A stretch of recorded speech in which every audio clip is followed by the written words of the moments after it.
everyone. I am D&D Jordan Lee, and this is our final of the interludes, Tobi, Mark. I am joined by the wonderful, the phenomenal, the fantastic Robo-Goblin. It's me. It's me, Robo Goblin. You, Robo-Goblin, who nat 20 twice and turned into an owlbear on our finale, which you can go check out on YouTube. So It's pretty awesome, yeah. it's pretty good, y'all. So these interludes will serve to give us a spotlight into our cast and guest characters with moments from before and during the campaign. Make sure to check out our Patreon, where there will be exclusive behind-the-scenes first looks, interviews, merch, and announcements about our guests, as well as the future of Ampistrano. You can also check out our YouTube to catch up on absolutely everything. We also now have a TikTok, so if you really want to see some hilarious moments playing out there, go check it out. Also, make sure to check out Diodora, Aurea, Blackstone, and Cal's interludes as well. And mark your calendars, because on January 21st, a week from now, when this is airing, because this is pre-recorded, a week from now is our Season 2 premiere, and you are not going to want to miss this. So, January 21st, 3 p.m. Eastern Standard Time. Yeah, it's going to be a lot of fun. We'll have the entire cast. I've missed everybody. I've been spoiled and been able to game one-on-one with them. But it'll be so good to have the entire cast back at it. Robo, do you have anything that you want to announce or signal boost during this time? Stay tuned on my Twitter and Hive, because we're gonna probably do more announcements on AceCon, which is gonna be all asexuals playing TTRPGs, and we're gonna have panels, and it's gonna be awesome. And so just stay tuned to my socials. Go do it. So yeah, go check out AceCon and all the information that will be coming out in the next few weeks. And yeah, just go support Robo on Ko-fi, cause yes. All right. Don't shake your head. I'm gonna say, if you're gonna do that, go directly to the Patreon of D&D Jordan Lee or D&D Jordan Lee's Coffee and do that. Support I will edit that Jordan. out. No, you're not gonna do that. I'm gonna say that again while in combat or anything, and take that. There you go. Robo, are you ready to go beyond the veil of Ampistrano for the first time in 2 months? Oh my God! Yes, take me away. All right, let us begin. So, our story begins 6 years before Season 1 started, before Tobi found himself in the library, meeting and becoming friends with an interesting bunch of adventurers. We begin in the river town of Illipen, smack dab in the middle of the continent of Ampistrano. Illipen, as we know, is the crossroads of art, music, knowledge, and the magics, natural, spiritual, and the archaic. Often outshone, natural magic that surrounds, manifests in the lands, the rich soils leading to plentiful harvests, the walls of trees offering a shield to Illipen, and the Eshben River, which connects Illipen to the rest of Ampistrano. Just north of the city, in a small glade, resides a small farm that is currently decked out with teal and gray banners. The spring sun is painting the area around the farm itself. Robo, or as I should say, Tobi. As we are zooming in on this early spring morning, the sun kind of just starting to really peek into your room. We see several birds landing on branches just outside of your window. As the camera pans into your room, as Tobi is Tobi awake already with the sun? Does he like to sleep in? What? Yeah, probably he just looks out and he can clearly see that there's light outside. So he just probably he just do the big stretches out, and he's almost ready to wake up. So he just puts his cover again, just a tiny bit.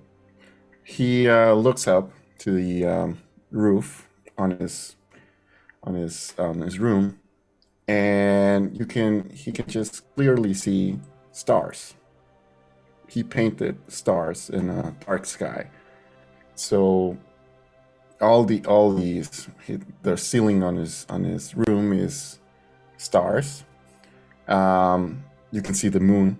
He also painted a moon, and it's really it's okay. He's not good at painting, but he really likes it. Mm-hmm. But his mom thinks it's awesome. It's beautiful. It's the most beautiful thing ever, of course, because moms. Mm-hmm. His room is a little bit of a mess. Toby right now doesn't have much hair right now. He is a little bit okay. So he wakes up. He looks in the mirror that he has in this room, and he notices that he has a tiny strain of hair that is going white. So he just starts wondering that maybe it's time, because everybody in his family has, all on his father's side has white hair really early, and everybody has that. So if you see the family, Toby's family, everybody has all the older, 16 and older people have white hair, a tiny string of hair. His room is a little bit of a mess. He has a bookcase. It's mostly filled with books of fantasy.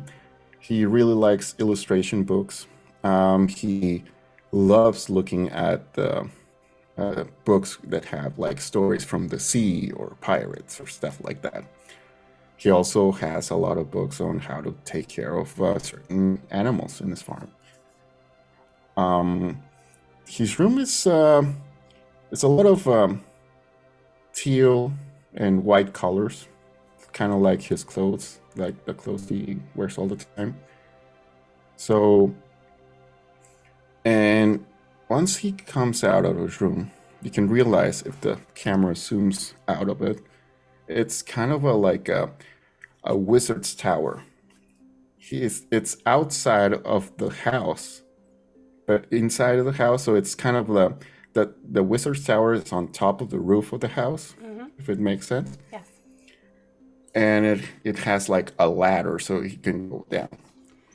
He's got his own private entry and exit, essentially. Yeah, got it. Yeah. But he just stretches out in the morning, goes out, and he looks at the birds that are on his window, because he has like tiny windows that can see directly at the sky. Mm-hmm. And he can see a little bit of birds, and just whispers to them, "Good morning." And you see there are 3 birds that are currently on the branches just outside. There's a cardinal, bright red. Honestly, it looks like a bird that just got way too close to the sun. You can actually see the cardinal on the ends of its feathers. There's a light flame that kind of emits. It's not large, but it's a little flame that this cardinal carries as it flies. You can always see, and your father and your mother have spent time with you teaching you how to track where cardinals fly, because usually that's where the cardinal flies. That means water is not too far away either. Okay. So, large cardinal, and then several little, much smaller, kind of blue, regular birds. I'm almost thinking of a certain Disney movie with little birds kind of just chilling on Yeah, the yeah. sill. Mm-hmm. But you see out beyond the sill, you see a um, you see the rest of the glade. You see the field that your family uses to grow various plants. But you also see further away the mountains that are in the distance away from Illipin, because Illipin's more of a hilly kind of area as the sun is kind of slowly rising up even more. You also see below there's like a picnic table, and those banners are kind of slowly moving in the wind. You can see clearly in what languages do you speak, Toby? Uh, Common, Druidic, and Gnomish. Okay. So you see in Common and Gnomish, happy birthday. Now, Druidic is something that's a little bit more unique. You know especially that Druid speech is something innate to the Druid caster. So you can, why don't you actually roll a perception check to see which of the Druid signs do you see first and who it might be from. 8. 8. Okay. The sun's in your eyes. You haven't had, an espresso. There's a lot to take in. You're also now getting like the scent of like spiced pork from down below as breakfast is being cooked up. Yeah. It smells delicious. Smells so good. But you're also just very excited about the day. You see a series of symbols of, it looks like on a smattering of leaves that are kind of slowly wrapped around a large oak tree.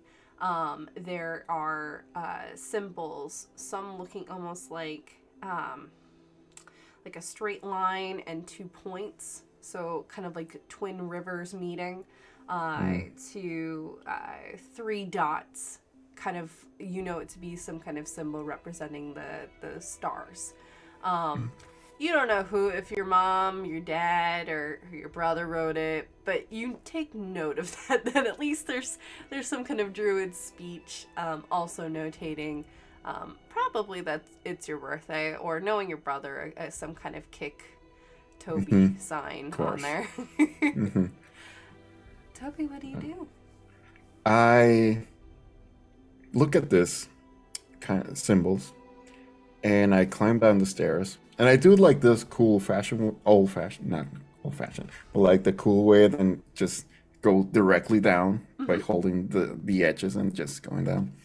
Sure. And I approach this symbols thing. Okay. Do you want to take another look to see specifically who might have written it? Yeah, I want to try to see that. Why don't you do either a nature check or investigation? I will let you do either. Nature investigation. Oh, they're both the same. Okay, so that's dirty 20. Oh, very nice. You can see it's an amalgamation of your father writing happy birthday, and then there's a note. It's kind of tiny. You didn't see it from up on that window, but as you get closer, you can see on some of the leaves, it's, I'm trying to think. Would your dad be more of a fire user or water? Probably water user. Okay. You see there are droplets on the leaves themselves that seems like they're frozen in time, and as you approach, the droplets kind of spread into more symbols saying, congratulations on this milestone. May many lucky suns shine down on you, is one message from your father. You see another message. What kind of magic would your mother be using? My mom is probably more of the arcane stuff, Okay. so it's not more nature. My dad's the nature kind of person, Okay. and my mom is the smart arcane music. Okay. So for your mother, her writing is much smaller. It's more elegant.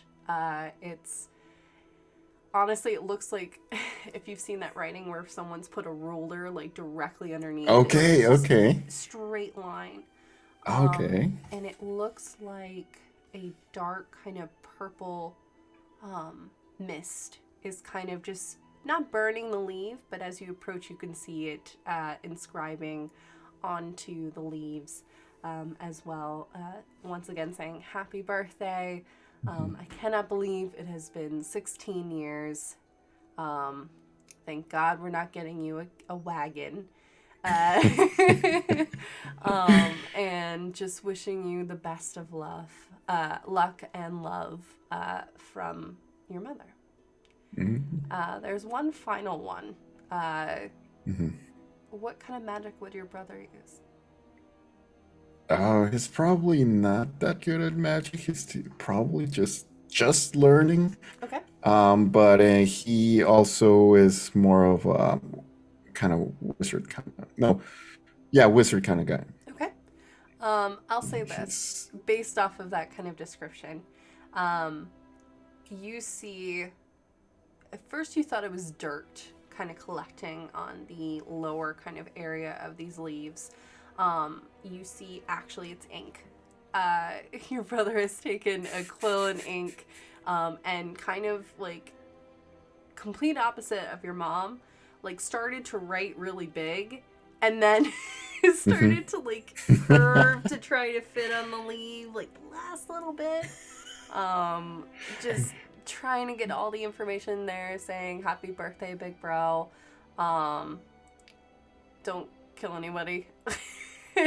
Don't mess anything up kind of response. And then some kind of there's a drawing of two stick figures with little there's an owlbear next to you, and next to him you can presume it's you because there's a giant letter T and then an arrow pointing at a slightly larger of the two figures. And then of the smaller of the two, you see that there is actually, it appears to be a small snail.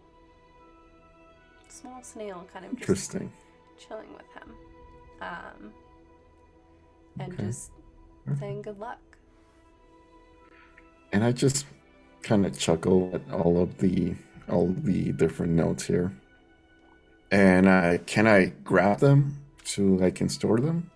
What you could do, yes, you can totally do that. I will say if you want to make sure that it doesn't break the chain, then you will need to do some kind of dex check or sleight of hand just to see how well you can tie the leaves back together as you're taking these three specific ones off. Okay. So yeah, I'm probably not gonna do that. He just admires at that, and I forgot if they were in around a chain, okay.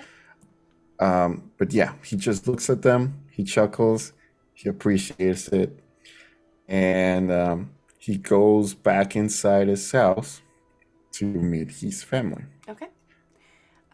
You walk into kind of the foyer entrance room of your house, what color would be adorning this kind of area?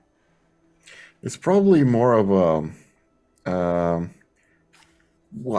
dark wood kind of feel to it. Yes. Okay. So like a cedar kind of flooring, and then Yeah. what I'm imagining is kind of not exactly white walls, but like a very pale, like yellow kind of lining the kind of stoned walls, where there's some paintings in the very center of the house, which is actually, it kind of shows where off to the left would be the landing to go to your tower.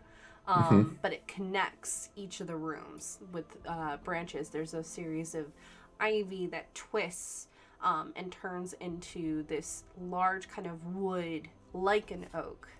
Mm-hmm. And it's a tree, this tree that has on it hand inscribed names of everybody that's lived in this house, of everyone in your family that has lived here, going back generations from when the farm started to when your family became. You'll see underneath there's a little owl head made of pine cone Mm-hmm. that's kind of been stamped down, and then little black dots that have been painted on, marking their owlbear companion that has also bonded with them. And you do see right next to your room your name, and there's a little hook now for whoever you may be bonding with today. But immediately the sense of salted and spiced pork, Mm-hmm. freshly poured juice, home is off to your left where the kitchen is. Mm-hmm. Off to the right, you can hear already your brother cursing in Gnomish about some kind of homework they're doing that they're not having much success with. All right. And then your dad, is already off out in the conservation. So. Okay. So I'm walking through the foyer, Mm-hmm. and I hear my brother, and kind of just know that he's having trouble with this homework. He's around nine years old, the equivalent of Nomi's years and 9 years old. Mm-hmm. Um, but Toby just walks around, and he looks at him, and well, good morning, R2D2. Oh, hey, Toby. What you doing there? Mom gave me homework, and I'm having trouble with it. Okay. You want me to help with that?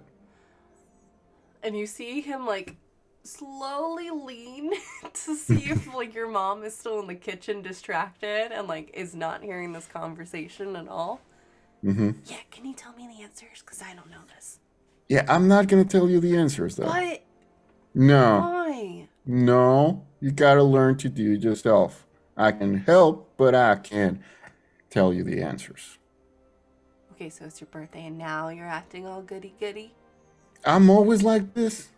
It's for your own good. You know that. Age has changed you. And he, Oh my quickly... God. He, oh my God. And I just walk back to see see if my mom or my dad are there. Don't die as you walk away. Go back to your. Okay, it's my birthday. Not gonna get that. Okay, let's just go back.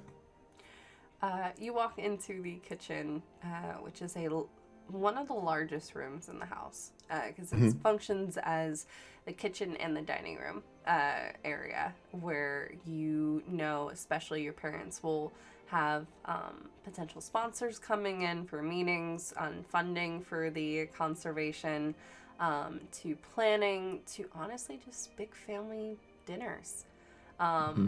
There's a large hearth on the complete opposite side of the wall that takes up the vast majority.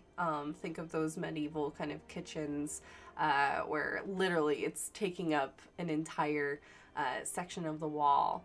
Off to the right, there's a pot that's some kind of stew is boiling and cooking.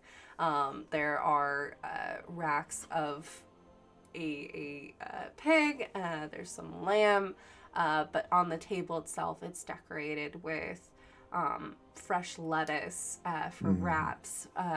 It's not in season, but your mother and your father, being the talented magic users that they are, went into the stores and pulled out pumpkin and all of these extra items that they know you enjoy because this is a special day.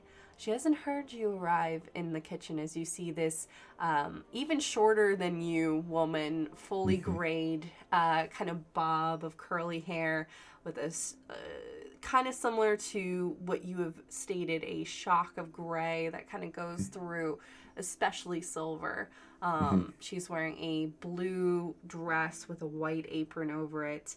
And you see she's like humming to herself as she's moving her hand, and you see next to her what appears to be some kind of blob. It's spectral in nature.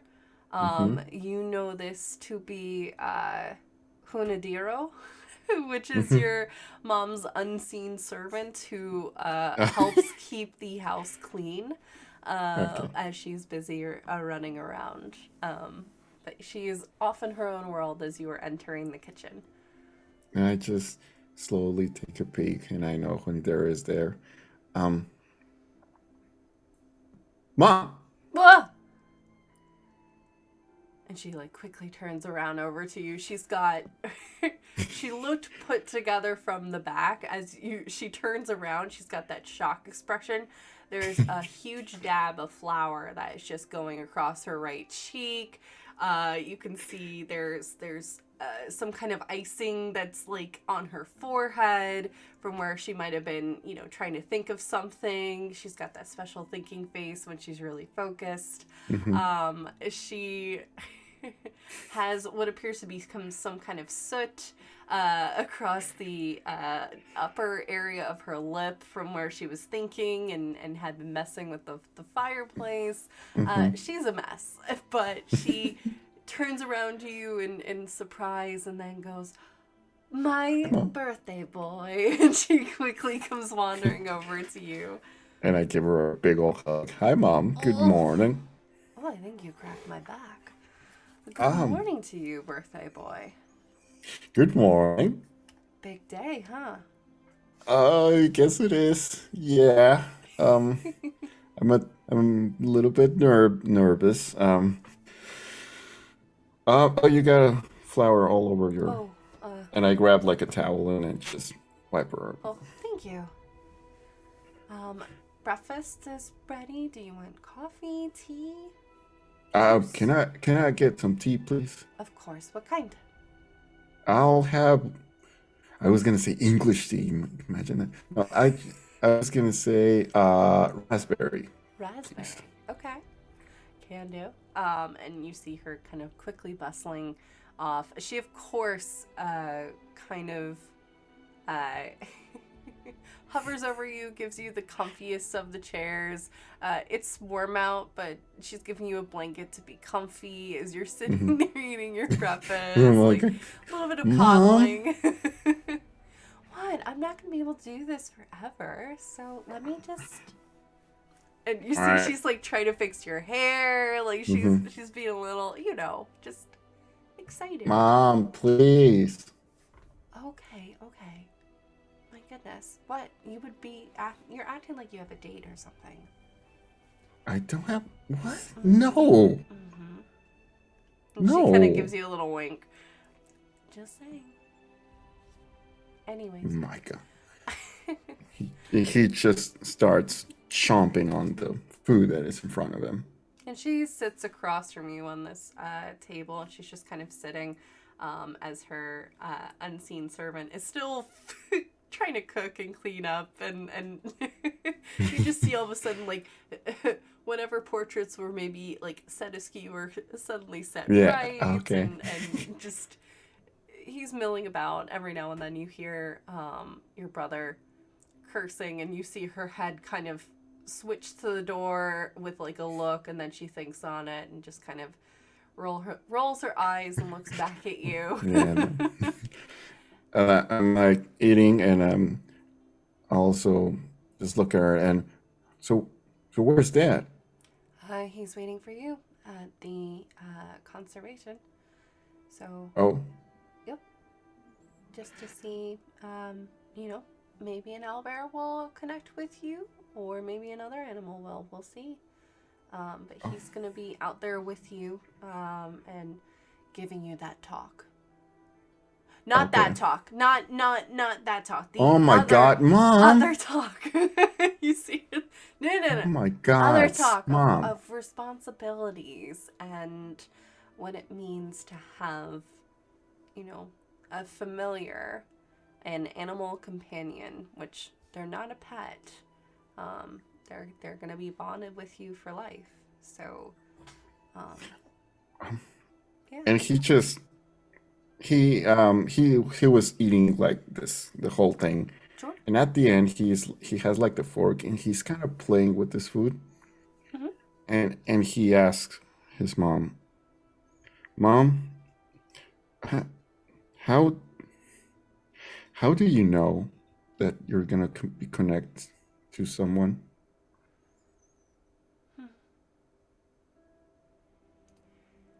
Well, it's kind of just a feeling. It's regardless of this is a creature or to bridge the gap and say that people in your life, you'll know when you can truly just be yourself around these people or beings, whatever they may be, and they're there for you without a second thought.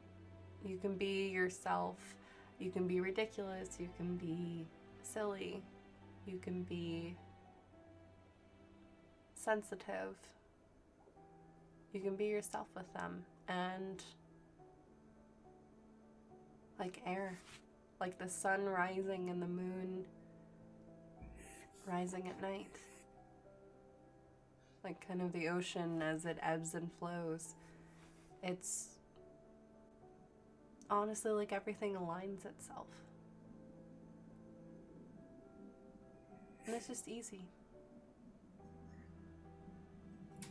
Hmm, What if no one chooses me?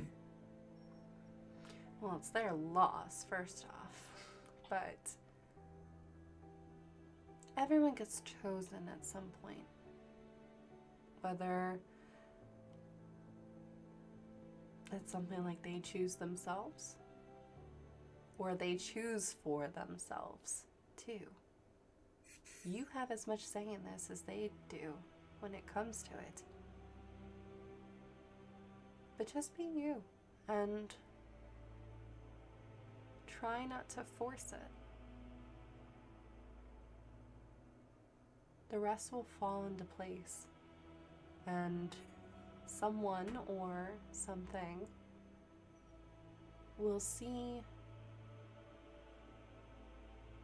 a resonance in you and find that they are better when you are around. And vice versa, you'll find that you are better when they are around. It'll happen. And if it doesn't happen right away, it doesn't mean that it's not going to happen ever. Today really is just the start of that journey. You're going to be spending the rest of your life figuring that out. Would you if I wanted to, at some point, if I wanted to explore the world, would you let me? The mother in me wants to say no, because I of course want to keep you close, but I also know it's incredibly important to see the world. So yes, I want that for you. I want you to be able to decide whether you want to stay here and take care of owlbears and other creatures that we come across, help out with the education with Lyros, or maybe that's not it for you. But that decision isn't preordained. This is not something you are going to be shackled with. That's up to you to kind of figure out. Because our journey, and she kind of gestures to herself as well as the picture that is now right, which is a small portrait of the family. What might be right for your father and I may not be right for you.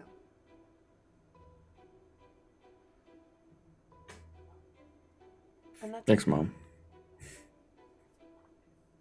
Thanks, Mom. It gives you a reassuring smile. And I just finished my eating. I finished my tea. I thank her for the food. And I say goodbye to Archulito and also to the unseen servant. What was the name of the unseen servant? You can just call him Honey for short. Honey. Honny. Honey. See you later, honey. And I just give Mom a big kiss on her forehead. And I thank you for the talk, Mom. I'll see you later then. She, as you go, you feel a little bit of a spark of magic.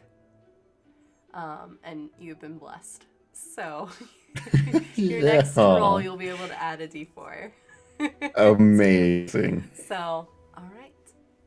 You set off down the road underneath the ever winding banners that kind of stretch across the dirt path past the barn where you do have animals in there. There are a couple question for you. Would your family have regular horses or miniature horses?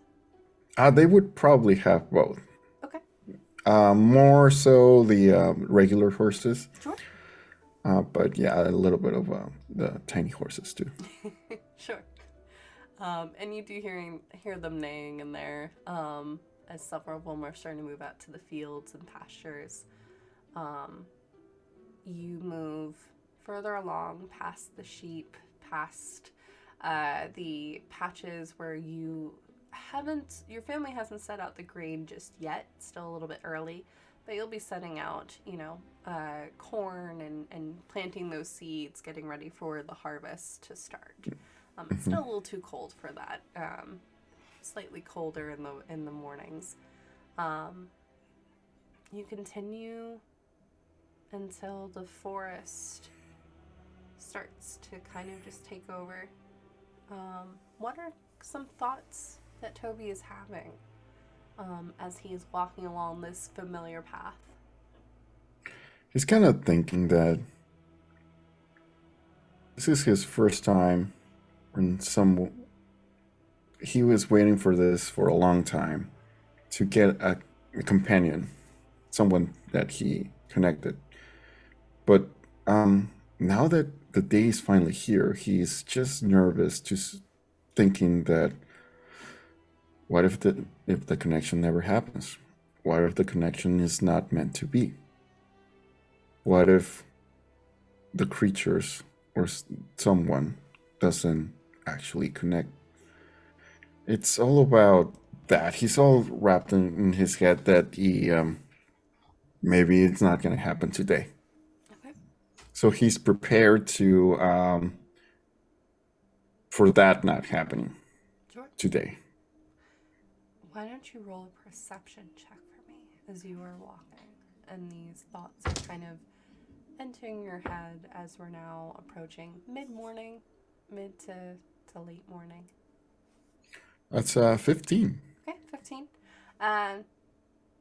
You're kind of on autopilot as you're walking through the areas, having these thoughts, but still very aware of your surroundings. As you walk into the threshold of the forest around you, it always feels a little bit strange from going from an area that's very open to an area that's very enclosed.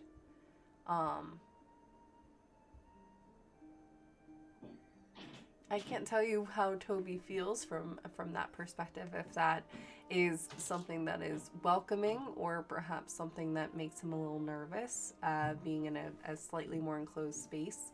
But the woods continue, and you're walking for a bit. Birds are still chirping. It's still a beautiful day. But after about 30 minutes of walking, you know you're getting just to where the conservation of owlbears and other creatures that you do protect in the area and rehabilitate are. There's your father's wagon just off the main point of the road off to the right, where you know the gate is. And as you approach the gate, you see that the door has been ripped off. Oh, no. And the left back wheel is in smithereens as the cart is slightly bent to the side. The regular horse that had been attached to the wagon, Serio, is nowhere in sight. And neither is your father. I just start, Dad, and start looking for him inside the barn, inside the wherever I can see. Okay. You take a quick look. You're not really sure. If you want to take a closer look, you're welcome to take a perception or investigation check. I'll do an perception. Yeah, it's better. Okay. That's a dirty 20. Dirty 20. Okay. You can tell by this happened within the last 30 minutes. Your father's horse took off back towards the barn. You see the hoof prints quickly moving towards the back. Okay. There are large claw marks scraping up the back of this wagon. Whenever this creature is, it leaped from where that gate opened onto the back of the cart, shredding it up, the weight of it actually shattering that back wheel as it landed. The footsteps, I'm imagining as you're kind of following it, of your father disappearing back through that gate, back off towards the right, kind of away from the creature towards where the conservation is. This creature, whatever it was doing, was messing around with the cart for a bit and then took off after your father. Okay, so I'm just gonna follow if I can see the footsteps of my dad, and if I can look around to see if there are any birds around. Okay. We're gonna go based off of that last investigation check. I'm not gonna make you re-roll. There are not many birds present at this time, which is another thing that strikes you as odd. Being here, it's a very peaceful area. There's usually several birds that greet you or are carrying messages from your mom and vice versa if you and your dad especially have been out there for too long. You find maybe one, and they are tucked up high in a tree, and as you're going, you see these scratch marks. This creature has not been barreling through the forest floor. This thing has been jumping from tree to tree. And grabbing on and just moving. And you can actually see these large claw marks kind of ripping into the bark as it's going, and then kind of catching itself, and then the impact where you actually see one tree is actually jutting over slightly from just the impact that this thing has done. But you are able to find a bird that is kind of shoved itself really high in the branches, and is not making a peep. I say that is only making a peep because it's so frightened, but it does hear you approach. Okay, so I'm just gonna calmly say, hi friend, Hi, friend. I just need a little bit of your help. I'm not gonna hurt you. And I offer like a tiny seed. I put a seed on my hand, and I try to offer this bird this. And I'm using my speak. It's a gnome thing. Mm-hmm. It's a gnome thing. It's speak with small beasts. Okay. You can communicate simple ideas with small or smaller beasts. Okay. All right. Why don't you do a quick animal handling to see if you can persuade the bird to come down. Okay, that's +5. Okay, so 19. Okay. It's hesitant. You kind of see its head poking over the branch a couple times. And then the small, very tiny sigh as it comes flittering down and lands on your hand. Hello, tiny friend. I'm sorry this happened to you. I'm gonna find out, but did you see where my father went? Yeah, that was some fucked up shit, you know. I was just out. All right. Well, having my morning breakfast with a worm, and then that thing and a smaller gnome came wandering through the area. Okay. Oh, this is good, by the way. Thank you. You're welcome. You can have more. Thanks. Yes. No, that's so good. And this way he's just scooping little seeds. Yeah. Thanks. Did you see where the creature and my father went? They went that way, and he points off further to the right, where you actually see more of the trees being impacted. I've never seen that thing before in my life, and I hope to any god out there I never do again. That thing was scary and big. What did it look like? It was striped, and it was really big, like... And you guys see his wingspan raising up to him, and raising up to you. Like 4 of you. Like, really big. Whoa. It had a really, really big tail that kind of wandered off of the back of it. Like, I've never seen anything like it before, but it was fucked up. I just can't with this part. But I appreciate that. Are you gonna be alright up there, or would you? I'm good, as he says with all of the seeds. Now that he has. All right. Thank you. Yeah, good luck. You're gonna kill it, right? I'll take care of it. That does not sound reassuring in any way, shape, or form. Bird, please. My name is Reggie, okay? I'm not Bird, I'm Reggie. All right, Reggie. Thank you for your input.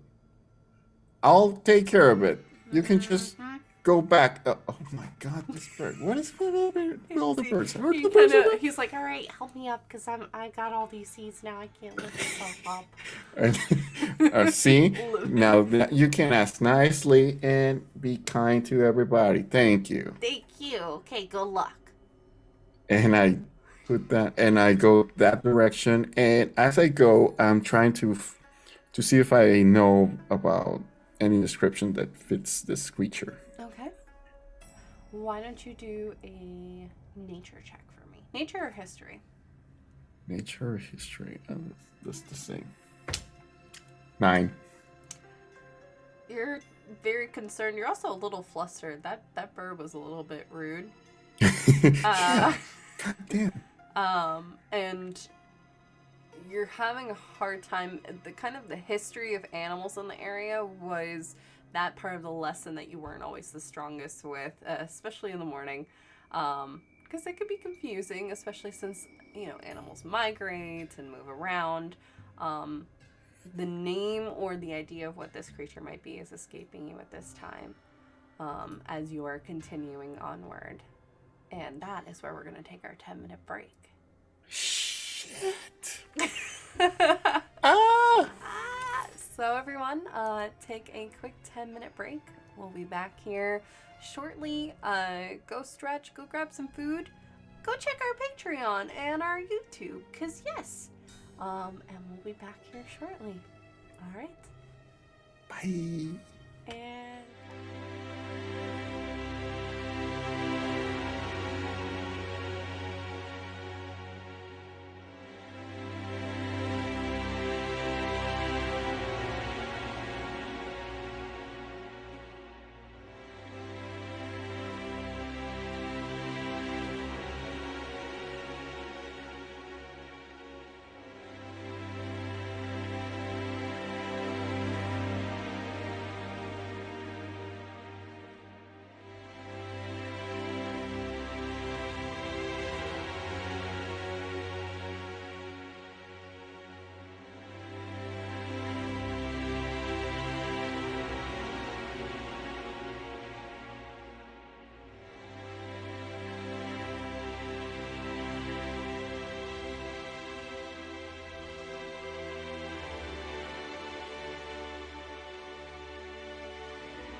Easy to. I'm bored.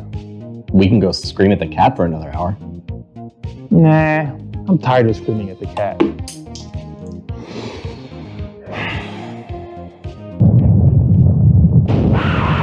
Shut up with that! Be bored no more with 1985 games. Enjoy their vast variety of products and help bring your tabletop to a whole new level. With easy-to-use dungeon sticky notes. The deck of stories holds prompts and adventure hooks for any setting, and thousands of cutout game pieces with their dungeon craft. You've come all this way for nothing, fool! The princess is mine! You'll never get away with this, Malapor! Write everything down in your Hero Notes journal and start your adventure today! Visit the World Wide Web address 1985games.com and find many helpful products such as their Dungeon Craft series, battle maps, deck of stories, miniatures, dungeon notes, and now VHS dice. Again, that's 1985games.com.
Butthole. And welcome back, everybody. I am once again joined by RoboGoblin, aka Tobi, as we are doing their interlude. So I hope you were able to get up, stretch, grab a snack, because we're about to get right back into this. So if you are just joining us, today is Tobi's birthday. We started the journey 6 years before the start of Campaign 1. As Tobi awoke met his mother and his younger brother, had some breakfast and discussion about companions and what that means for him and being chosen by his companion, as well as the responsibilities that come with it. He left his family abode, his lovely little farm, headed into the woods towards the owlbear conservation, where he found his father's cart wrecked just outside of the conservation, as well as these claw marks that were digging into trees, leading further into the woods. He also spoke to a interesting small bird named Reggie, who was clearly very shaken by this entire event, and just offered up a little information about there was a creature with some kind of tail, very large, and had been moving quickly through the forest. And that is where we pick up. As Toby, you are still trying to piece together what this creature might be. Striped with a tail. I mean, a couple things come to mind, but nothing that fits that description exactly. As you're moving forward, are you moving stealthily? Are you moving just at a brisk pace? How are you moving? Yeah, it's more of a hurried pace. Okay. Yeah, I'm trying to get it there as fast as I can. Okay, roll. While also not being super loud. Okay, roll a D100 for me, please. The D100? Mm-hmm.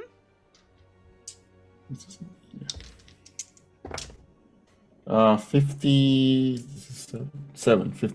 Okay. You are continuing along that path for about another 45 minutes. You think you're being pretty quiet. The forest floor is very forgiving as you're kind of moving. There are moments where you worry that you're losing track of your father and his footprints as well. At one point coming across a sandal that he was wearing. Looks like he took a tumble from where you can tell, just coming across these fallen branches, and pulled a Cinderella moment and left one of his sandals behind. There's no blood, there's nothing in the area to let you know if he was injured otherwise. It just looked like he was on the move and moving quickly. Further in. So seeing that, I'm gonna pick it up. Oh, I'm just gonna leave it there. Okay.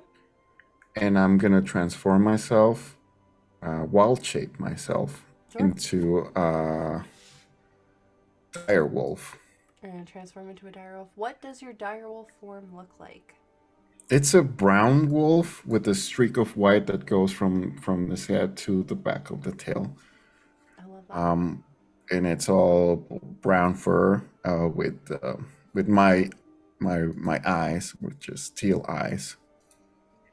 And I just start smelling it to see if I can catch the scent of the sandal and to see if I can pinpoint wherever my dad went. Okay. So go ahead, and I believe dire wolves have advantage when it comes to those kind of checks. So just make sure you have that info ready. So, okay. Why don't you do another investigation or perception check for me, please? Investigation. I forgot to say that whenever Tobi wild shapes, he smacks the ground and like this pile of leaves, presents itself, and I smack it again. And the leaves surround me, and they transform myself into whatever wild shape I'm choosing. And it's a very Sailor Moon kind of thing. Sure. What I imagine is like, if you'll allow me, you smack, and the leaves start to kind of flow up in the air, and you raise your hand, and the leaves kind of create this mini tornado around, turning into that paw, turning into the other paw. And yeah, completely with that. So yeah, no, I'm with you there. I got big you. time. Big time with the moon and like yeah, you know. Yep. I actually, yeah, which would fit with your druid type. Yes. Mm-hmm. So I think that fits perfectly. Yeah. As you transform into your role. What did you roll? What was I gonna roll? Perception or investigation. Perception. See how well you can hang on to that scent and look around for it. Oh, that's a good thing because I rolled a natural 1 and a 19, which is 22. Oof. Thank goodness. Okay. You, for a moment, I want to play that one in for a second just because I think it's interesting. You, for a moment, think you've lost the scent as there's a little bit of mud from the leftover rain and dew, where the scent seems to disappear, except for this solid, bare footprint that's in the mud. And you quickly catch the scent again, veering quickly off from kind of the northeast direction that you had been on, to now a full-on eastward motion. You are now, in your mind, you know that you're darting from more of the forest and you're heading towards where the caves are. The caves where the owlbears usually hole up, especially since they're coming out of hibernation at this point. So a few of them are already up, a few of them are late bloomers and haven't come out just yet. But you know that that is the direction he is taking, and you can see too as you're looking at the trees, the creature is in quick pursuit. Quickly you see it almost doubling back, overestimating that your father was going to go that same direction and having to quickly correct itself. Okay. As you go. And I go just hurry up in wolf form. Okay. Roll a d20 for me, please.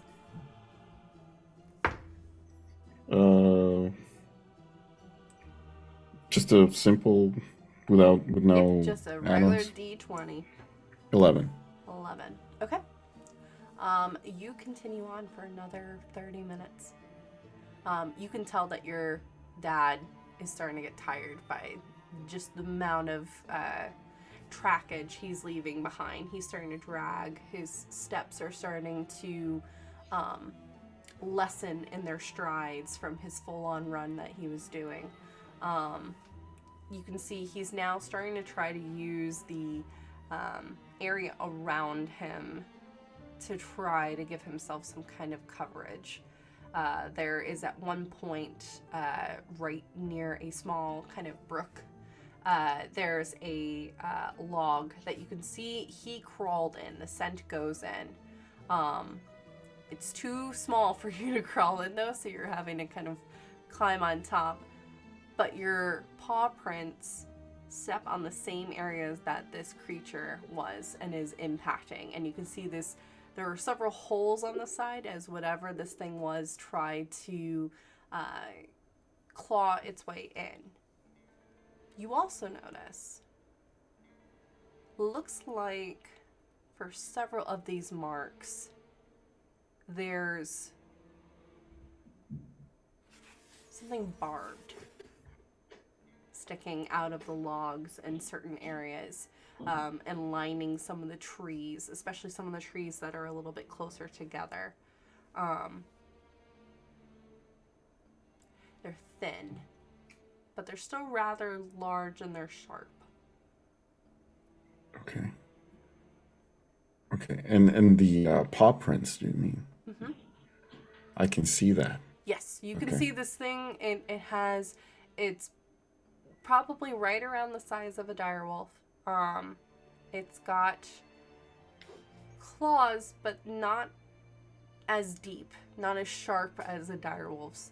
The actual scratch marks don't go that far in. Okay. I would say, based off of the perception investigation you rolled previously, because I'm not going to make you roll again, there's something different. What you thought were kind of markings where this creature was digging into certain spots, you find more of the barbs. Oh. Okay. And I just start sniffing that because I'm still a wolf. And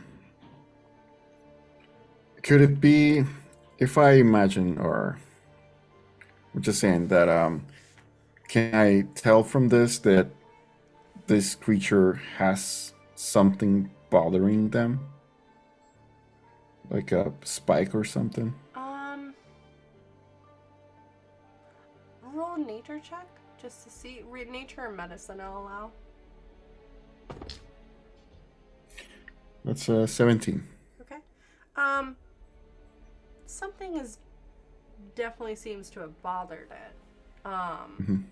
Whether this thing was being impacted by a specific injury, it's hard to say. As for if there's a specific like spike or thorn that you mentioned, that's a little harder to tell.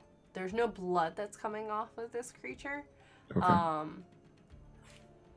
But the barbs on it are too consistent.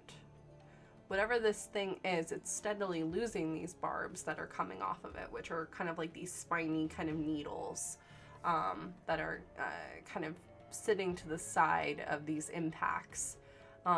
Or just sticking out of trees as that has happened as well. You're having a hard time placing exactly. You would need to see it. Okay. You are starting to hear noises, though, that sound like shouts. Okay.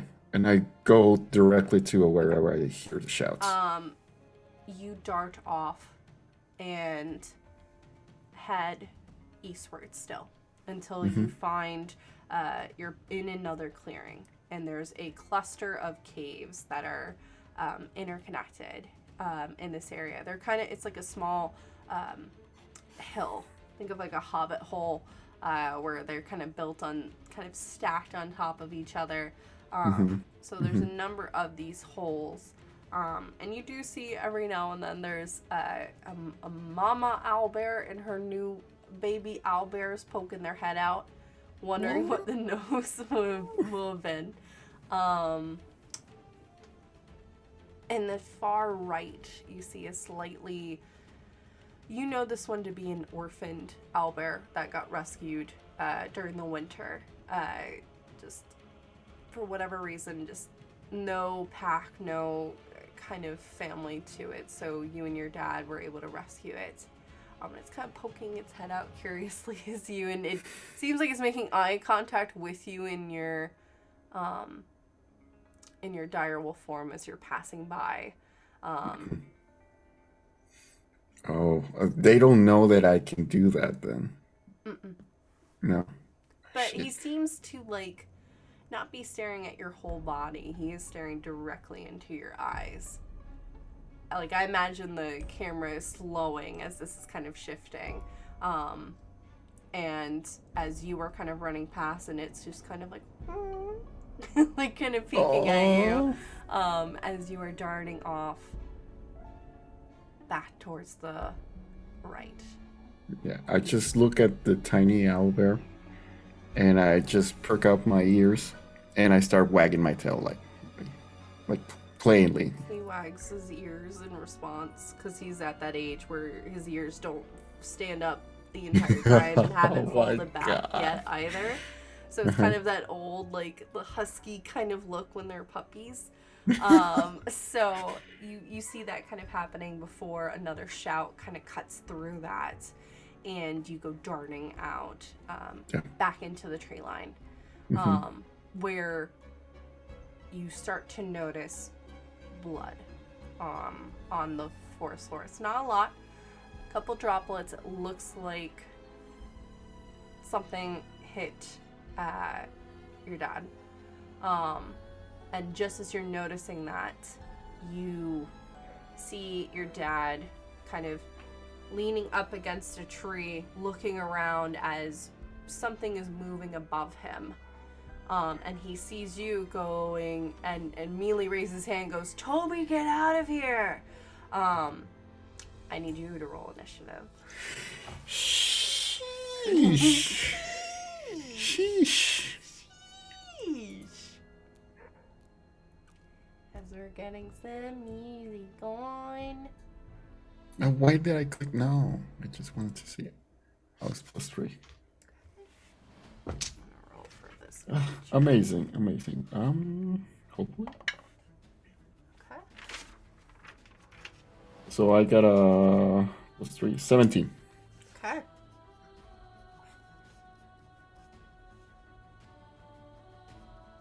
You are up first.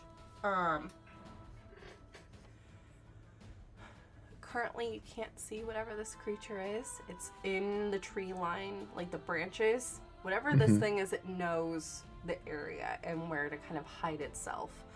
You see more of these barbs, quills sticking out right by literally inches away from your father's face as this is kind of happening.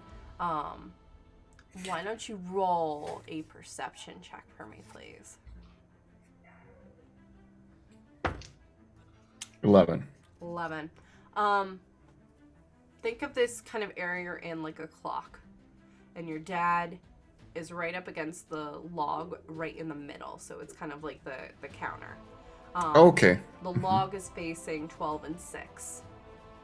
He is looking in the area right where 9 and 10 o'clock are. Most likely that's where the creature is, but you're not 100% sure. The trees are about 7 or 8 feet tall. So not massive, but they get a little bit more bushier towards the top of it. So it's able to hide in there pretty well. Okay. Can I, from where I'm standing, can I jump in front of my dad? Yeah. Yeah? Easily. Okay. Yes. I'll do that with my movement. And then I start looking at the direction that my dad is looking at, and I just growl Okay. with this, like, really, really angry. And I shift back, a wild shape back into Tobi. Okay.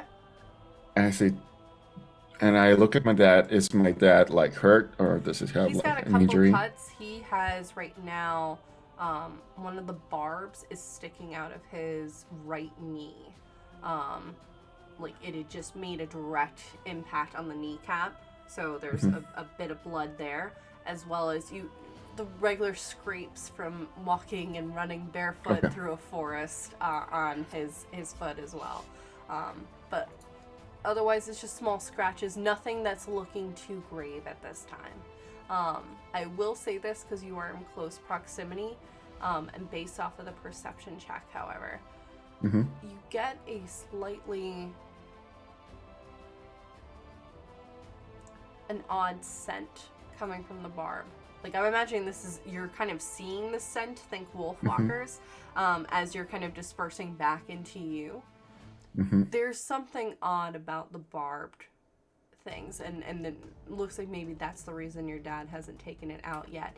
It seems like there's some kind of poison that is enacted into the barb. Oh, shoot. Okay. Alright. So what I'm gonna do is, like, go back to my dad and just say, what is happening, Dad? What's happening? Where's that crying creature? I don't know. I haven't seen one of these around these parts ever. Just trying to get everything set up, and this thing came out of nowhere.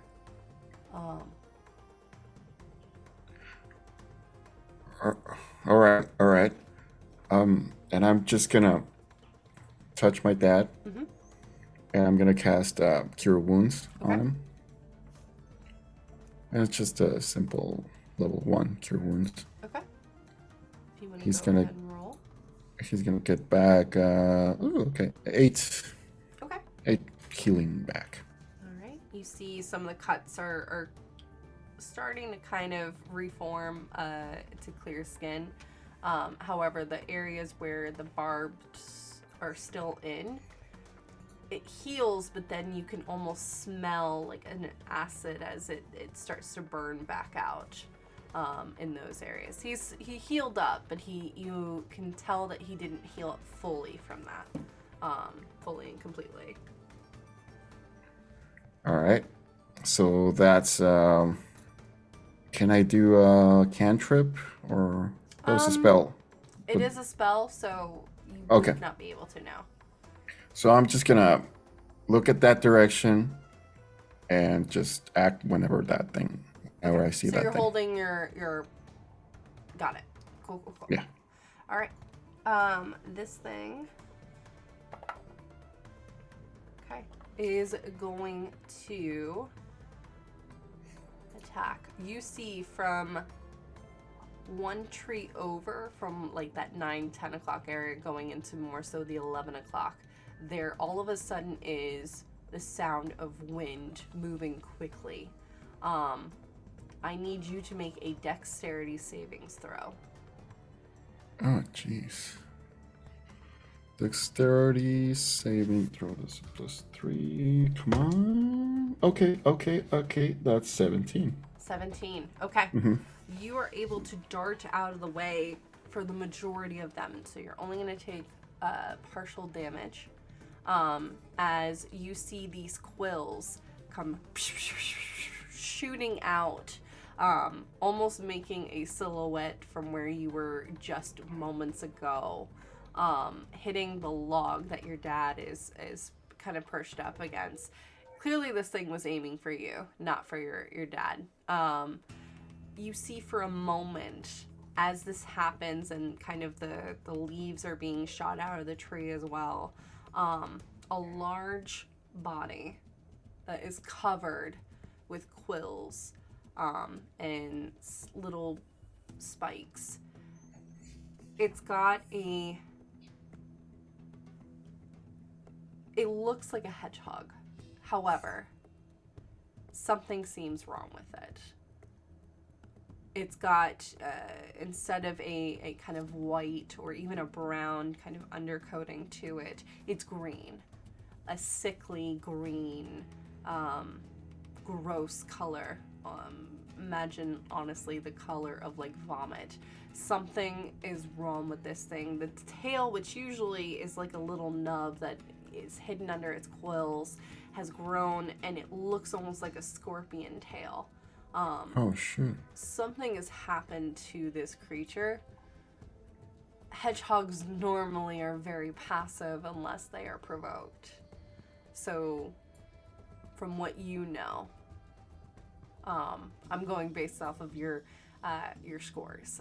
This is information you would have already known already. And they do grow quite large if they are left to their own devices. They can go from being very small to very large. Something happened with this thing, because now it is very antagonistic towards all of you as this is happening. And you do see it shifting over a tree as this is happening. You are going to take 17 points of damage. Holy shit. What? Yeah.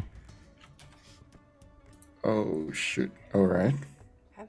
That's all it can do. Thank goodness. Because that was its major attack, which takes up both of its actions to do because it has to brace itself up against the tree.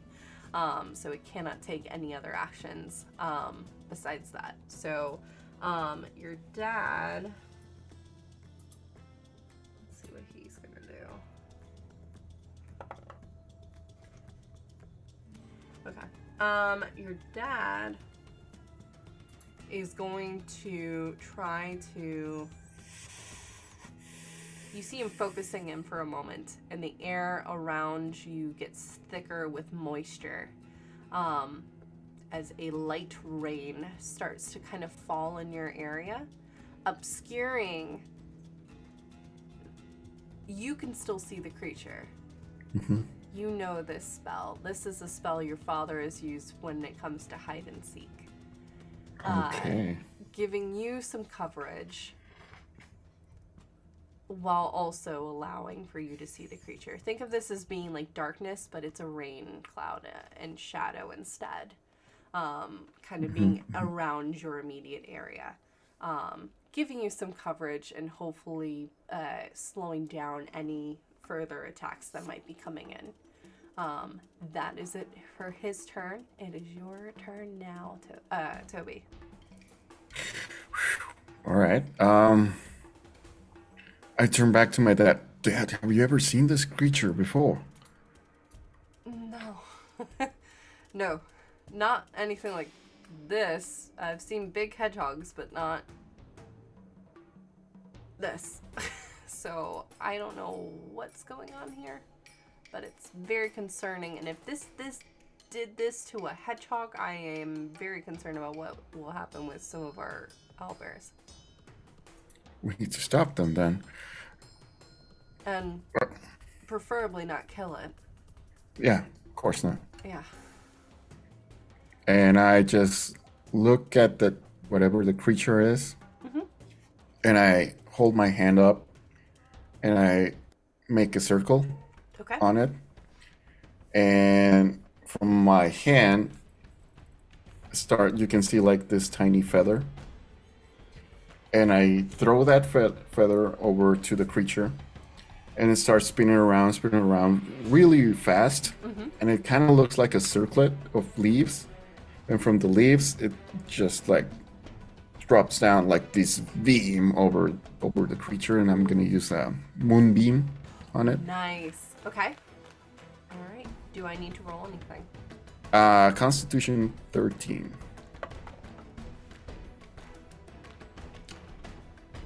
11. It fails.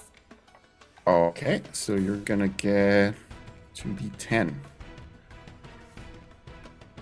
Oh, okay. So that you're gonna get 15 radiant damage. Oof. Okay. And if it's a shape changer, you gotta make a saving throw with disadvantage also. It's not a shape changer, as you can All see. right. But it does take that damage. You see the moonbeam, the leaf, if you'll allow me, kind of expands, so an orb is kind of in that area, as from your end, the leaf is just moving so quickly, it makes that bright circle of the moon, of the full moon, as this full beam just kind of shoots down, and you see the kind of vapors of energy coming off of this creature. Took the damage. Is still up. Shoot. Okay.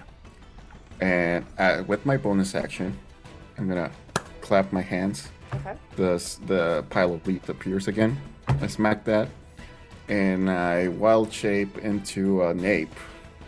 Okay. Okay. Yes, I'm gonna wild shape into an ape, and I'm gonna run to the creature wherever I can see it. Go for it. Yeah, you can easily get there with your full movement. I'll do that then. Okay. So, anything else you wish to do? Yeah, that's the only thing. Yeah, that's only. All right. That's the only thing. Next up is the hedgehog. It is going to try to move again from one tree from 11 o'clock to 12 o'clock, if we're looking at this again. It is trying to pinpoint where you and your father are, because it just got slammed with Moonbeam, which took it out of its ability to really perceive where you might be. And your father is in a rain cloud, so like not really seeing him at all either. It does see you now as this ape kind of meandering through the trees. It is going to, let's see, it's going to use a tail attack. You see this large, that striped tail behind it kind of sharpening and shooting your direction from where you are. Missing, So I rolled a 2. So missing, and it just hits the branch. You actually see where it hits the tree, the trunk actually bisects, and you see the rest, like the top half of it, slowly falling behind. As it misses, it is going to try again to hit.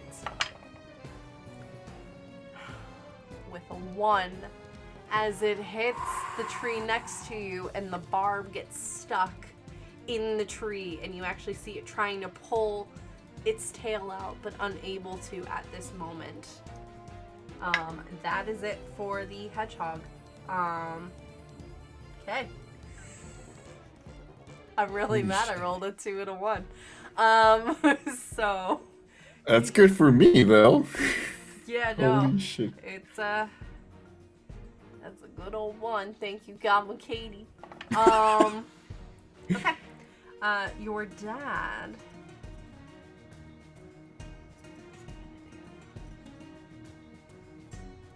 Okay. You see a spark of energy kind of electrifying in the area around your dad as he holds 2 palms together, and he raises them up and shoots this beam of electrical energy towards the hedgehog. And you see an electric kind of cage starts to kind of form from the lightning, trying to hold this thing together. Creature is going to try to not to get caught in it as the gate is kind of slowly forming around it. Okay. And he succeeds. He is able to just get out, taking a bit of lightning damage as that happens. You can smell, burnt barbs and quills as that's happening. And then almost as soon as the electricity is touching the tree, you see fire sparking. And you see your dad quickly shoots a portion of the rain coverage that he is in over at the tree to quickly Okay, to sure put it out. doesn't spread. Yeah. Okay. Quickly doing that. That is it for him. You are up. Damn, my dad's smart. So you said that the tail was stuck like. Yes, it's in the tree next to you. It would have been on your left.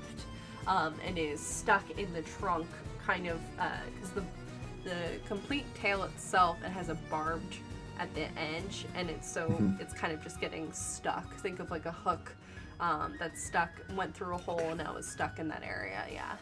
All right. So I'm gonna use the tail as kind of like walking on the, what is it? Walking over it, and just getting to the actual beast. Okay. And just smacking like with my whole ape strength, smacking like wham. Do it. Kind of like Donkey Kong when you use that thing. Yeah. What is that? That's 2 multi-attack, 2 fist attacks. Okay, so plus 15. Okay, so that's 17 to hit, and 18 to hit. Both hit. Awesome. So that's 1d6 plus 3.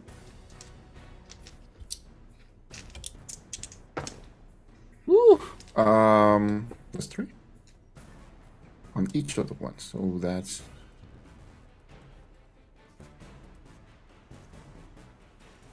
17 bludgeoning damage. Okay. Non-lethal. Sure. Non-lethal damage Got as it. I smack with all my ape strength on it, like BAM! Okay. I need you to make a Constitution savings throw as that happens. As an ape, it's Constitution. Okay, that's good. Good. DC. 16. Okay. You take 3 points of poison damage. The tail does have some of those quills. They're smaller, but they are sticking out. So as your palms are kind of hitting the tail, you are impacting and taking that damage as well. So just something to keep in mind. Is there anything else you wish to do at this point? With my bonus action, I'm gonna move the moonbeam on the thing. Okay. Oh wait, actually, That it's should still be a on. bonus action. Yeah. Yeah, but the thing is still in the beam. How large is the beam? 120 foot. Oh, yeah. 5 feet. 5 feet. Yeah, it did move one tree over, but it's still within that range. So it would still technically be, but if you want to make sure that it's getting a direct hit and fully back in it, anticipating maybe it's going to move again, I'll allow that to happen. That's totally fine. Yeah, okay. So I'll do that. Okay. And you gotta do a Constitution saving throw on it, which is 13. All right, I got a 16. Well, I don't like that. I'm sorry. No, you're totally good. 2d10. What am I 2d? Okay, 1, 2. Oh, so that's 12. So 6 radiant damage. Okay. Non-lethal, correct? Yes. Got it. All right, you see more of this kind of draining of green ichor coming off of this creature as the moon beam is kind of almost kind of pushing gravity onto this creature as it's grasping onto the tree it's currently holding. Taking that damage. It is looking bloodied, not lethally, but bloodied. For sure, as that is happening. Is there anything else you wish to do? That's the only thing I can do. Okay. That's all. It is going to use one action to try to free its tail. It's a 3. It's not. It's still stuck in the tree. So you see it wrenching against, trying to pull its tail out, unable to do so. It is quite angry. You see, as you're kind of getting closer, its eyes are a bright orange. You don't even see the pupils. It is just solid orange. Any kind of reason in this creature is not there currently. It is gnashing its teeth as there's this like green ichor of drool that's kind of coming off, and as it hits the tree, you actually smell the acid as it's filling the air. It is going to try to hit again with the barbed quills back out. I need you to make a dex save again. Come on, Fluffy. All right, Fluffy. 22. All right. Oh wait, with my ape saving throw. Okay, yeah, 23. Okay. You will take half, which is going to be 5 points of damage. Okay. You okay? Yep. Remember, yep. you're in still your in ape ape form, so yeah, your ape form is taking the hit right now. So good.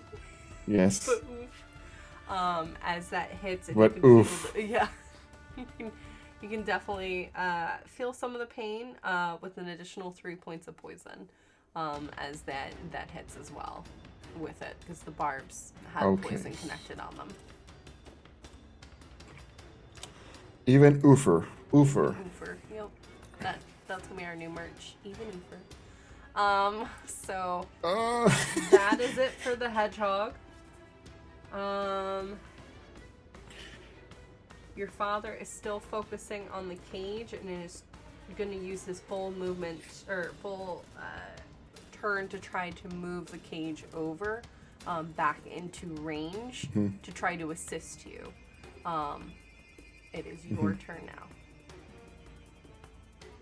All right, so double fist. Oof. Oh, that's 18. And that's +3. 15. 15. 18 and 15 to hit. 15 just hits. Okay. So that's... that wasn't gonna hit. That's 1d6 plus 3. So that's 2, 6 plus 3. So that's 12. Okay. 12 bludgeoning damage. As I smack again, non-lethally. Sure. And with my bonus action, I'm gonna do the moonbeam again. Okay. Take another 3 points of poison damage as you're smacking. Actually, roll a con save again. Okay. Sorry, roll a con save. As that is I'm just happening. gonna do this here. Oh wait, I'm supposed to be using my 8. Con save? Mm-hmm.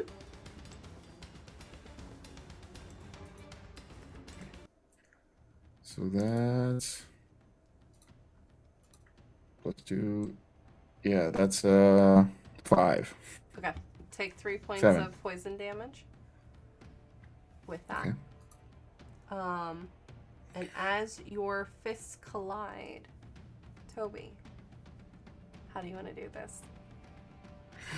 I thought you want to say something else. No. But no. Okay. That's a good thing. Because I am hurt. So I just see, I don't know, this kind of ferocity on this creature, and I normally know them as you know, gentle creatures. Well, not as feral as this. So when I hit them, I just scream in ape form, just kind of growl, just please go back to your natural state. As I hit them with my super, and actually I do the thing where I join my hands and I just do that like kind of like a hammer throw or something. Mm-hmm. And please go back to your natural form, and I hit it. Love it. The hit takes. As that happens, you can see the orange kind of fading until this creature falls unconscious. Lets go of the tree. You see your father quickly maneuvering the cage to catch this thing before it hits the ground. Its form not altering, but it's unconscious. It's safe for the moment as we get out of initiative.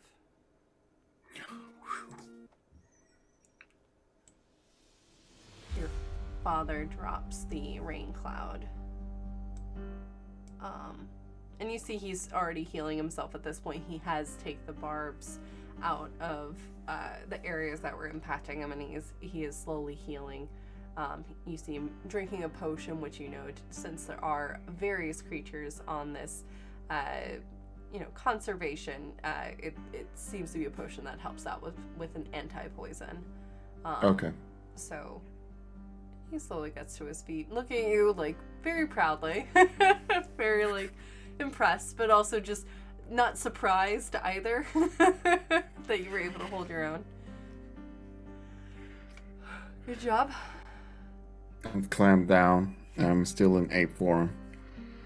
And I just smack him on the back, and I don't know my own strength. And I just scratch my head, and I revert back into Tobi form. Sorry, Dad. It's okay.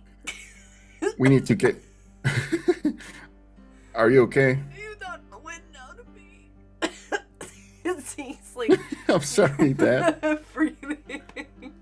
And it just smacks you on the back like, it's okay. It's okay. If your mom asks, We need to get this thing out of here. What? We just need to get this creature out of here before whatever this thing affects the other creatures here. We'll put it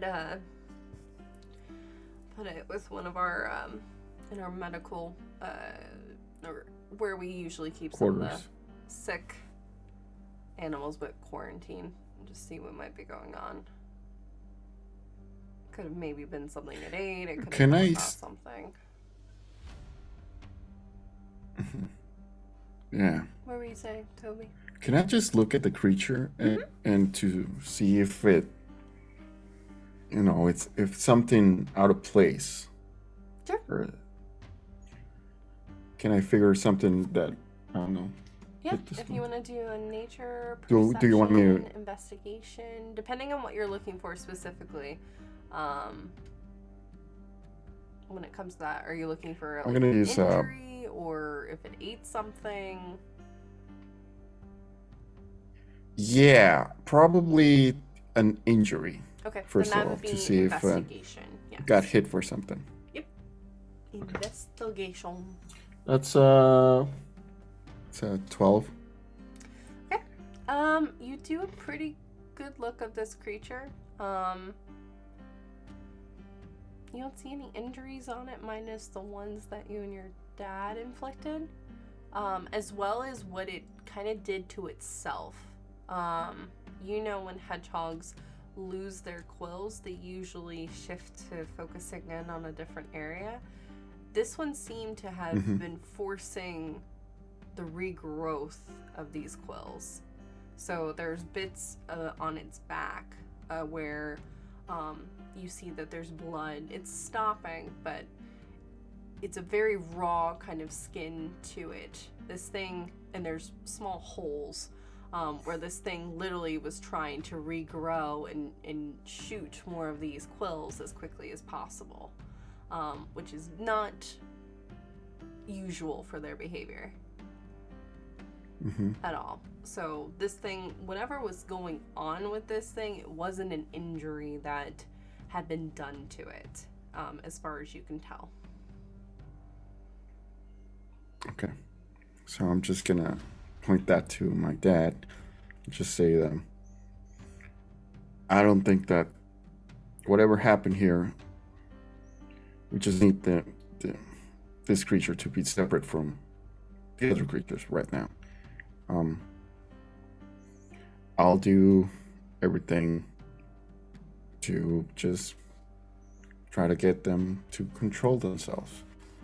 And I imagine I have a tiny vial of something, and just put a little bit of this ichor. Okay. And on the vial and just cover it.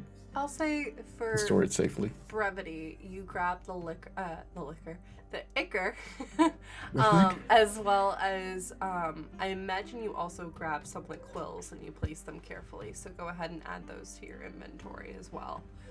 That you were able to grab those to kind of take a look. But yeah, you were easily able to do that.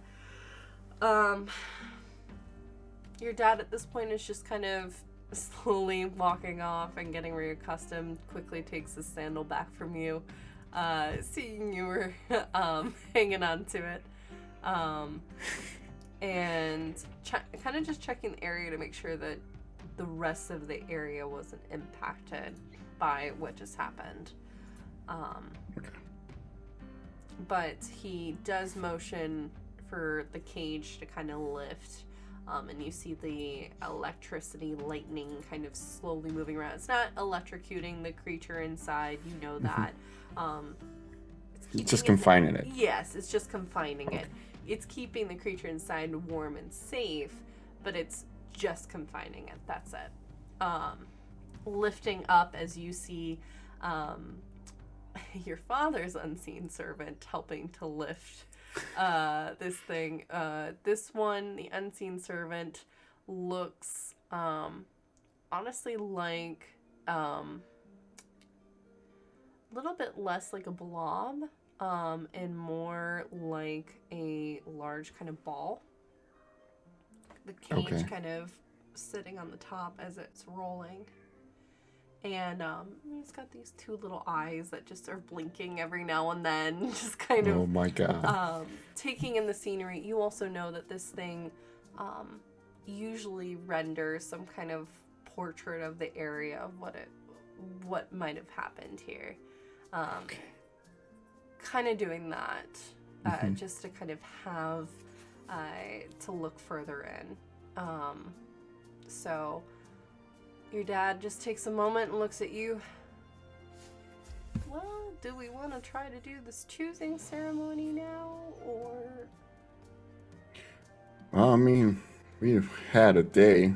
I don't know how you're feeling that. I mean, I wouldn't miss this for the world, and happy birthday, you got into, your first protection fight of the, conservation, so... You know, I was feeling really nervous when all this, before I, for the ceremony. But now I'm feeling kind of proud of myself. You should be. You did. I mean, even... Thanks, Dad. I mean, even if no one chooses me, I can wait. I did. He kind of turns his head to the side and gives you a side look for a moment. Don't repeat this to your mother. Of course not. Took me 5 years to find mine. Really? Don't repeat it to your mother. I won't, Dad, but wow. Are you judging? You look No. offended for a moment. No, of course not, Dad. I'm just surprised. I thought, like, being you, this badass, sorry, excuse me, but Thanks.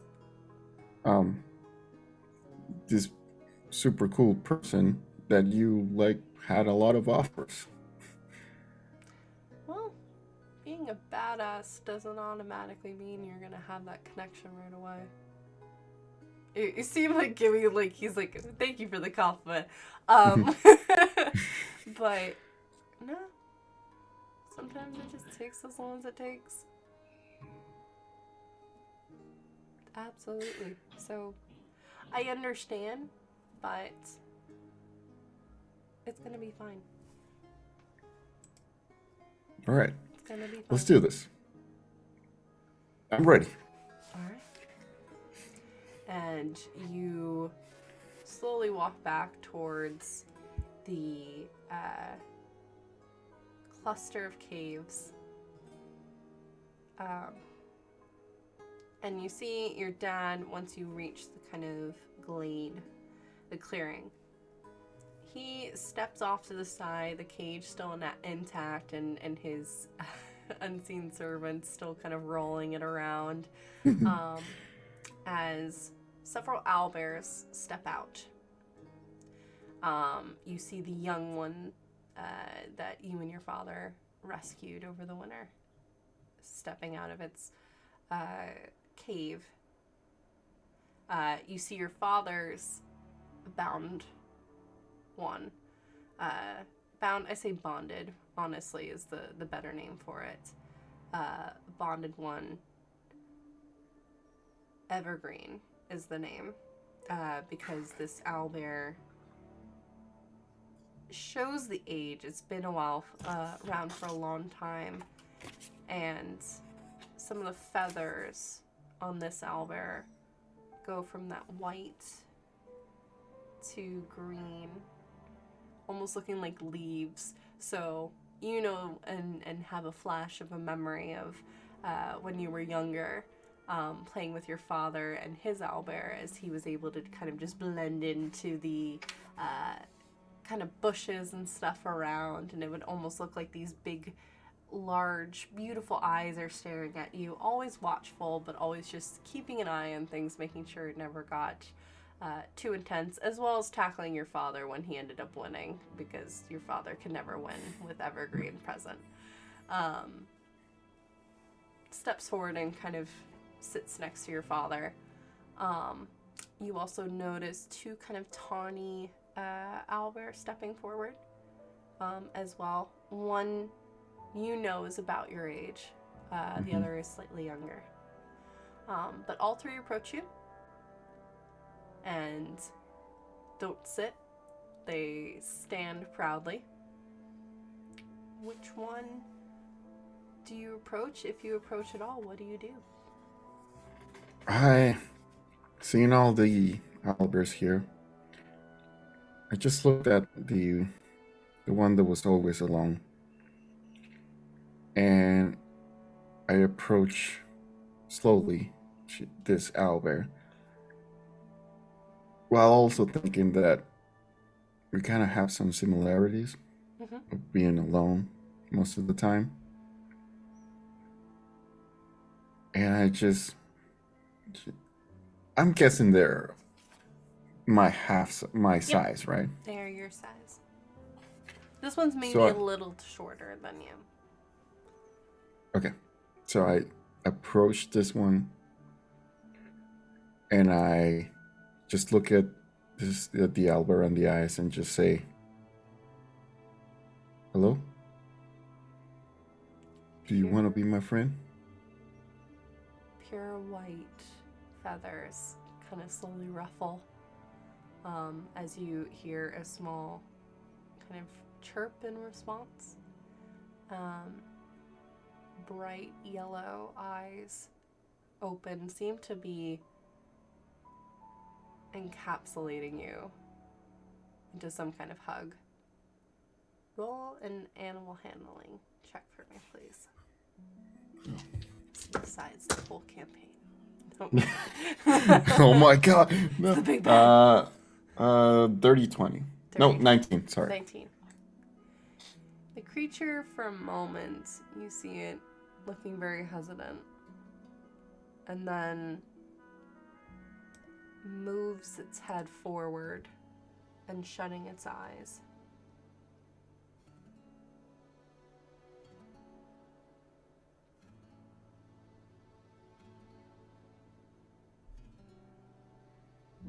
Hang on, there's an airplane here. It's all good. I mean, they're a magical thing floating in the air. It's you hear several owlbears flying above you as this moment of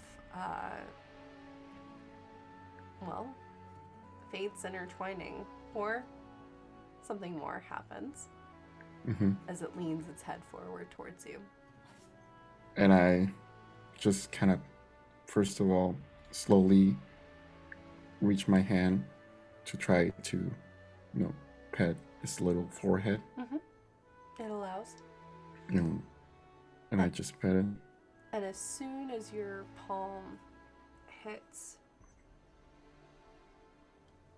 the forehead of this owlbear, it's like you're transported somewhere else.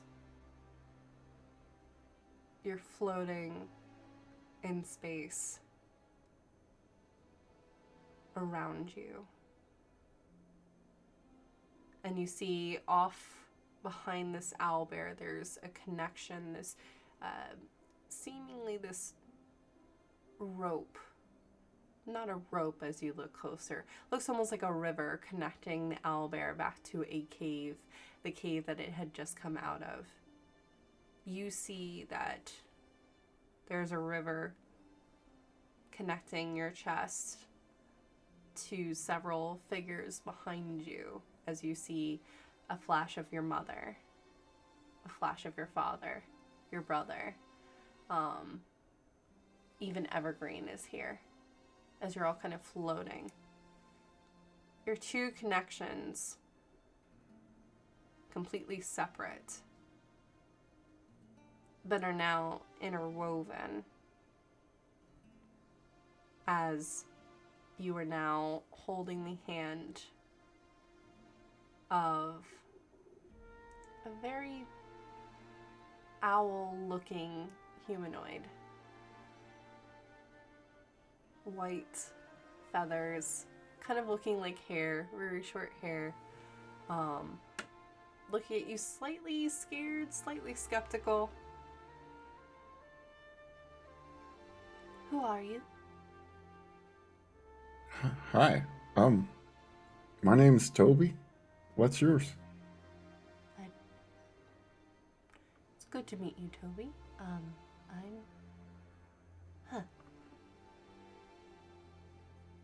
don't have a name. Would you like me to give you a suggestion? You're not gonna name me something ridiculous like Sparky, are you? Of course not. Okay. What would your suggestion be? Bolita. Bolita. Roll persuasion check.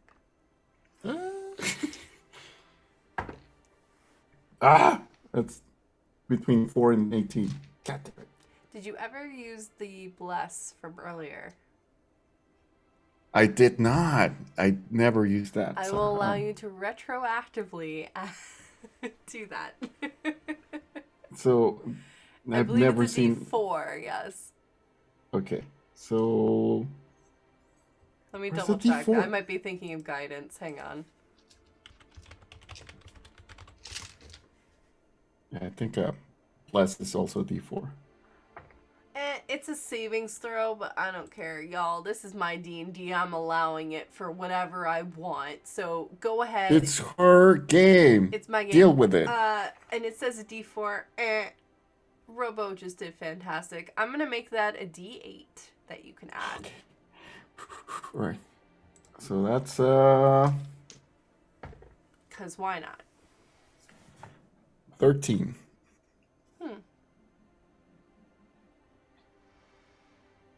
Wouldn't be my first choice, but I'm not opposed to it. All right. If we can change your name or pick another name if you feel more comfortable later. It'll grow on me, I guess.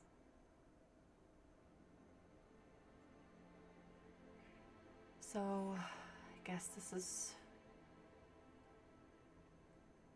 what they call making friends. We're gonna have so many adventures, you and I. Thank you for choosing me. You were the one that approached me. So, I would say you chose your own fate there. Well, you're like really smart though. Not really. And you find at that moment that you have pressed your forehead up against this owlbear as you were back in reality. Around your hand, you can see the remnants of the magic taking as those strings, those rivers that were connecting you to your family, the owlbear to its cave, have split off to add another river connecting you and this owlbear together. And as the owlbear nips at your hand, as you are probably trying to pet it again, that is where we are going to end our story for today. Yay! Yay, that was that was so heartwarming. So, yeah, that's our final interlude, y'all. So, but don't worry, there's still much more story for Toby and the rest of the cast as well. Robo, do you have anything you want to say or plug again before we bid adieu? Just follow at AmpistranoDND on Twitter. Also, Coffee, this amazing person right here, at D&D Journaling. Also, we have a Patreon, so you can watch all the other casts, beautiful interludes too, and whatever it is. But this was amazing. This was my first ever one-on-one D&D, and it was magical. So thank you, Jordan. Thank you, Robo. Thank you all so much for hanging out with us today. We are going to be back next week with our season 2 premiere. I am so excited. Oh, damn. Also have a new intro opener, which, hey, if you go check out our Patreon, you'll be able to see ahead of time. So another reason to go check that out. But from all of us here to you, thank you so much. We appreciate you. Go get some rest. Be kind to one another, please. Now more than ever. And we'll see you next time. Beyond the Veil. Bye, everybody. Bye.